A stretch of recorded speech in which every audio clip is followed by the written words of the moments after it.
Morning guys! Stay safe. Dito kayo sa palengke namimili ng mga pagkain. Marami na kami nabili dito. Meron na kami nabiling mangus, tilapia at salmon. Ayan. Kuya, macho-macho.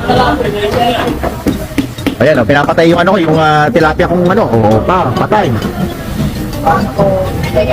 So, sinugod na nga namin ng palengke kahit maulan kasi wala na kaming stock at maluto. Dito kayo parati kay Kuya kasi napakalinis at nakakakuha pa kami ng diskwento. Iba na talaga pagsuki.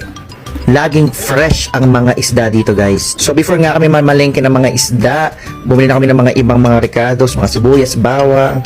Alam mo na, ayan napaka-fresh nila. Medyo konti nga ang namimili ngayon kasi siguro mahirap lumabas. Kaliwat kanan nga ang bahagay sa Metro Manila. Sino ka pa nakatoksido ka Hello. Tapos bumili na kami ng pork chop. Ingat kayo.